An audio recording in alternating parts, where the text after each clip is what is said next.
Panorama group, जो सोचता है वो करता है। नमस्कार, एक बार फिर से आपका बहुत बहुत अभिनंदन करते हैं। खेल समझिए लेकर के आपके सामने हाजिर हैं और खेल समझिए में हम आपको जस्ट रिवर्स खबर लेकर के आए हैं। लगातार आपने देखा होगा कि इस देश में जो जनता है वो हमेशा जो आप सोचते हैं उसके ठीक उलट या कभी कभी तो इस तरह का फैसला दे देती है जो आप सोच भी नहीं सकते हैं, आपके सोच से बहुत परे है। लोकतंत्र की खूबसूरती भी यही है। 2018 में जब भारतीय जनता पार्टी जिन राज्यों में इस बार जीती है उन राज्यों में हारी थी, तो 2019 में भारतीय जनता पार्टी को झोली भर भर कर वोट दिया था और नरेंद्र मोदी को प्रधानमंत्री बनाने का वो वोट था। इस बार परिस्थितियां बदली हैं। इस बार जिन राज्यों में एक साल पहले, लगभग 8-9 महीने पहले की बात है, भारतीय जनता पार्टी जीती है, उसके जीत के साथ साथ अब ये दावा किया जाने लगा है कि भारतीय जनता पार्टी को पटकनी दे दी जाएगी 2024 के चुनाव में।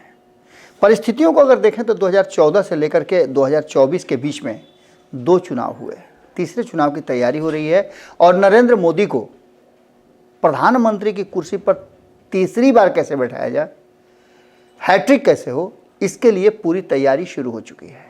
इस तैयारी में आपको बता दें 2-3 बातें बड़ी ही महत्वपूर्ण हैं।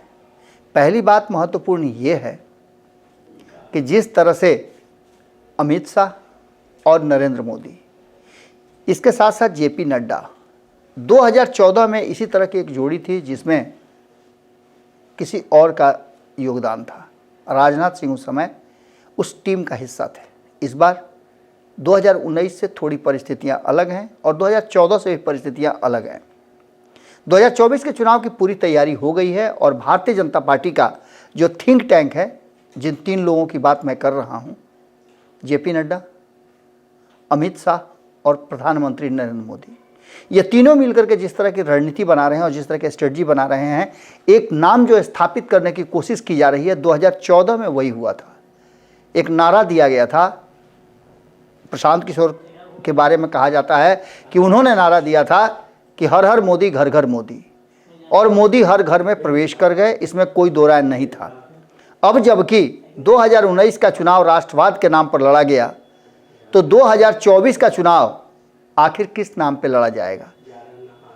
आपको नजर आ रहा होगा कि हिंदुत्व को लेकर के, और खास करके जब से नीतीश कुमार की टीम ने जातीय गणना शुरू किया, उसके बाद से कुछ और बातें शुरू हो गई है। जातीय गणना को पूरी तरह से इन 3 राज्यों या कहा जाए तो 5 राज्यों में खारिज मान के चलिए, क्योंकि दावा किया था राहुल गांधी ने कि इन राज्यों में अगर हमारी सरकार बनती है तो हम जातीय गणना करवाएंगे, उसके आंकड़े सर्वे करा करके अपने पास लाएंगे और उसके हिसाब से रणनीतियां और योजनाएं बनेंगी। ये सारी बातें चल ही रही थी कि लेकिन इसी बीच में एक बात बहुत ज़बरदस्त ढंग से चल रही है कि क्या जिस तरह से लालू प्रसाद, नीतीश कुमार और कांग्रेस मिलकर के बिहार में 2014 में प्रचंड बहुमत से केंद्र की सत्ता में आई भारतीय जनता पार्टी को एकजुट होकर के बिहार में सत्ता से बेदखल कर दिया था, दूर कर दिया था, क्या 2024 में ये रिकॉर्ड दोहराया जाएगा? क्योंकि इस रिकॉर्ड में और भी कई लोग शामिल हो गए हैं। एक तरफ जहां लालू प्रसाद, नीतीश कुमार और कांग्रेस बिहार में है, वहीं लालू प्रसाद, नीतीश कुमार, कांग्रेस और अखिलेश यादव उत्तर प्रदेश में है। बंगाल की बात करें तो ममता बनर्जी प्लस हो रही हैं और झारखंड की बात करें तो हेमंत सोरेन हो रहे हैं। तो क्या इसका मायने निकाला जाए कि भारतीय जनता पार्टी को यहां रोका जा सकता है? और रोकने का फैक्टर क्या है? तो पहली बात, जिस जहाज पे सवार है महागठबंधन या INDIA गठबंधन आप कह लीजिए, उस जहाज में कप्तान कौन होगा, ये बातें अभी तय होनी है। इसके लिए एक बार तिथि तय की गई, लेकिन फिर से अगली तिथि बता दी गई है, उसे थोड़ा सा आगे बढ़ा दिया गया है। नीतीश कुमार का बयान भी इस पर आ गया है और नीतीश कुमार ने इन 5 राज्यों के चुनाव में जीतने वालों को बधाई दी है और हारने वालों को धैर्य रखने की बात की है। उन्होंने कहा है कि लोकतंत्र यही है। नीतीश कुमार से जब पूछा गया कि उनकी चाहत, तो चाहत के बारे में आपको हमने खबरों में बताया था कि नीतीश कुमार कहते हैं कि हमारी चाहत कुछ भी नहीं है, लेकिन चाहत से उनकी बात शुरू होकर के चाहत पर ही खत्म होती है। इन सारी बातों को लेकर के नीतीश कुमार ने यह साफ कर दिया है कि वो क्या करने जा रहे हैं। नीतीश कुमार G23 में जब गए तो उसमें भी आपको नजर आया होगा सब कुछ। इसके अलावा नीतीश कुमार अब जब अमित शाह के साथ बैठना शुरू करेंगे, मीटिंग होगी, उस मीटिंग से पहले अमित शाह ने जिस तरह का मैसेज दिया है वो मैसेज भी आपको मिल गया होगा। अमित शाह ने एक बार इतना बड़ा मैसेज दिया है, भरी सदन में वो ये बातें कह रहे थे कि अब बहुत कुछ परिवर्तन होगा और भारतीय जनता पार्टी और भारत अब एक नए सिरे से अपने लिए रणनीति बनाएंगे। और इस रणनीति में सबसे पहली बात ये हुई है, जम्मू कश्मीर और पीओके को लेकर के काफ़ी एग्रेसिव दिख रहे हैं। वहाँ लोकसभा की सीटें बढ़ाई जाएगी, उसके लिए अलग से व्यवस्था की जाएगी, महिलाओं को क्या मिलेगा, ये सारी बातें उन्होंने विस्तार से कही है। हमने भारत लाइव पे इसकी खबर भी चलाई है। खैर, इन सब बातों से आगे निकलते हैं। हमने आपसे कहा था कि मोदी फैक्टर खारिज करके लालू प्रसाद ने जो बातें कही है भाजपा के लिए टेंशन बढ़ा दिया है। तो इसके पीछे आखिर भारतीय जनता पार्टी की हवा क्यों टाइट की है, ये बातें हम आपको बता रहे थे। बार बार ये रिपीट किया जा रहा है कि 2018 याद है ना, 2019 में क्या हुआ था, 2018 के परिणाम का उससे ज़्यादा खुश होने की ज़रूरत नहीं है। कांग्रेस भी खुश हुई थी कि 3 राज्यों में हमारी सरकार बन गई है, लेकिन इस बार परिस्थितियां कुछ बदली हुई हैं। अब सबसे बड़ी बात यह है कि क्या नीतीश कुमार लालू प्रसाद के साथ उसी तरह से तैयार हैं, रेडी हैं जो 2015 में थे। 2015 में नीतीश कुमार को भारतीय जनता पार्टी को औकात दिखाना था, ये बताना था कि अगर नीतीश कुमार नहीं है तो बिहार में भारतीय जनता पार्टी की सरकार नहीं बन सकती है। यहाँ बात दूसरी है, यहाँ बात केंद्र की है। इस बात को लेकर के एक प्रसंग आपको जरूर याद दिलाऊंगा कि प्रशांत किशोर लगातार इन सभी के लिए काम कर चुके हैं। 2015 में प्रशांत किशोर काम कर रहे थे महागठबंधन के लिए, जिसमें भारतीय जनता पार्टी की हार हुई थी। 2014 में प्रशांत किशोर काम कर रहे थे भारतीय जनता पार्टी के लिए, तो भारतीय जनता पार्टी की जीत और महागठबंधन की हार हुई थी।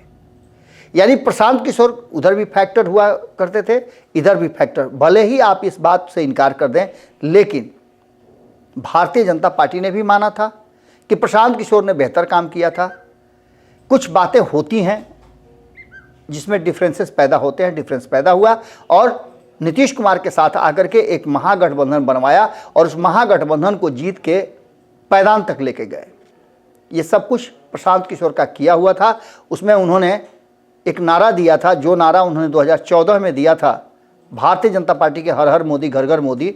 तो दूसरा नारा उन्होंने जो दिया नीतीश कुमार के लिए कि नीतीश कुमार हैं बिहार में बहार है।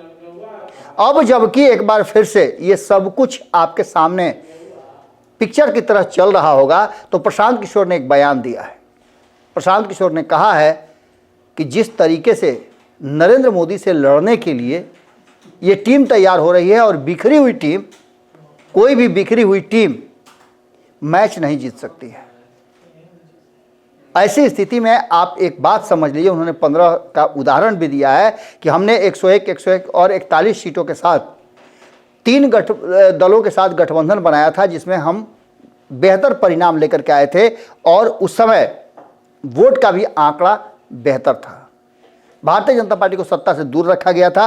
अब लालू प्रसाद जो है वो डरा रहे हैं भारतीय जनता पार्टी को, उसे उसकी हवा टाइट कर रहे हैं, लगे हुए हैं इसमें कि हम आरक्षण लेकर के आए और आरक्षण में हमारी संख्या आप देख लीजिए, 14% तो हम ही हैं। यानी MY समीकरण को यदि जोड़ लेते हैं तो 33% वोट हमारा आ जाता है। इसके साथ साथ नीतीश कुमार का वोट अगर जोड़ लीजिए और कांग्रेस का जो पारंपरिक वोट है उसको अगर आप ऐड कर लेते हैं, तो ऐसी स्थिति में जीत का वो आंकड़ा पहुंच जाता है। ये सारा प्लान और स्ट्रक्चर बन रहा है। इसी स्ट्रक्चर को लेकर के भारतीय जनता पार्टी भी परेशान है, लेकिन नीतीश कुमार अभी भी भरोसे के काबिल नहीं है। जबकि नीतीश कुमार ने ये बातें स्पष्ट कर दी हैं कि लोग झूठ मूठ का चला रहे थे कि हम नहीं जा रहे हैं, हमारी तबीयत खराब थी तो हम जाएंगे कैसे। अब आगे जो बैठक होगी महागठबंधन की, यानी INDIA गठबंधन की, उस बैठक में हम रहेंगे। उन्होंने एक बात और कही है, अमित शाह वाली बैठक में वो जा रहे हैं, इस बात पर उन्होंने मुहर लगाई है। लेकिन इन सारी बातों के साथ साथ अब जबकि 2015 वाला खेल करने की पूरी तैयारी लालू प्रसाद कर रहे हैं, तो क्या लालू प्रसाद पर भरोसा नीतीश कुमार को है? इस बात को प्रशांत किशोर, जो कि उनके इंटरनल पॉलिटिक्स का हिस्सा कभी रहे हैं, उन्होंने कहा है कि न तो लालू प्रसाद नीतीश कुमार पर भरोसा करते हैं और न नीतीश कुमार लालू पर भरोसा करते हैं। दोनों की अपनी अपनी महत्वाकांक्षाएं हैं। लालू की महत्वाकांक्षा है कि 2015 से जो यात्रा शुरू हुई थी तेजस्वी यादव की, वो 2024 से पहले मुख्यमंत्री की कुर्सी तक पहुंच जाए। इसके चलते नीतीश कुमार के पीछे पीछे चल रहे हैं। तो नीतीश कुमार लालू प्रसाद के साथ इसलिए हैं कि उन्हें पता था कि 2024 के चुनाव तक आते आते भारतीय जनता पार्टी उनसे मुख्यमंत्री की कुर्सी छीन करके उन्हें केंद्र की राजनीति में भेजने के लिए तैयारी करेगी और नीतीश कुमार की यह कुर्सी छूट जाएगी। अब ऐसी स्थिति में आप समझ सकते हैं कि नीतीश कुमार के लिए विकल्प क्या है। तो नीतीश कुमार के पास विकल्प था कि मुख्यमंत्री को कुर्सी पर बने रहने के लिए उन्हें लालू प्रसाद की जी हुजूरी, या कहा जाए तो उनके साथ अटैचमेंट रखना था। अब जबकि 2024 के चुनाव के दिन धीरे धीरे नज़दीक आते जा रहे हैं, कई सारी स्ट्रेटजियां बन रही हैं। इस स्ट्रेटजी में एक स्ट्रेटजी ये भी हो सकती है कि नीतीश कुमार विधानसभा को डिसॉल्व करके और चुनाव कराने की तैयारी करें। इससे नीतीश कुमार को भी मौका मिलेगा गैर भाजपा और गैर RJD दोनों से अलग अपनी शक्ति परीक्षण करने का।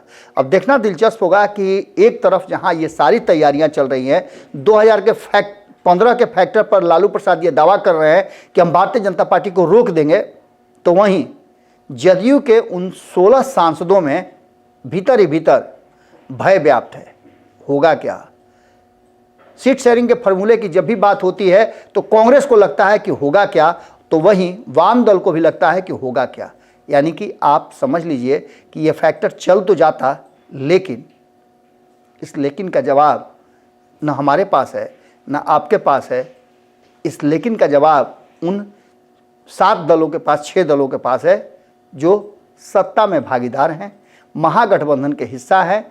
बिहार से उन्हें आगे की लड़ाई लड़नी है, भारतीय जनता पार्टी से लड़नी है, तो उस लड़ाई के लिए उनकी तैयारी क्या होती है और कितना एकजुट रहते हैं, ये सबसे बड़ा फैक्टर होगा। लेकिन 2015 रिटर्न होगा, इस पर अभी भी संशय बना हुआ है। जुड़े रहिए भारत लाइव के साथ, खबरें लगातार जारी है। बहुत बहुत धन्यवाद, नमस्कार। अगर ये वीडियो पसंद आई और वह बिहार के राजनीति और बिहारियत से सरोकार रखेनी तो सब्सक्राइब बटन दबा के चैनल के सब्सक्राइब कर ली। ओजे एगो घंटी बा, ओकरा बटन दबा देला से कुल सटीक और मारक खबर रुआ मुफ्त में मिल जाई। अगर रुआ पत्रकारिता के हमनी के नया प्रयोग में सहयोग कर चाहतानी तो ज्वाइन बटन दबा दी। पेटीएम नंबर नोट कर ली 9386816700। धन्यवाद।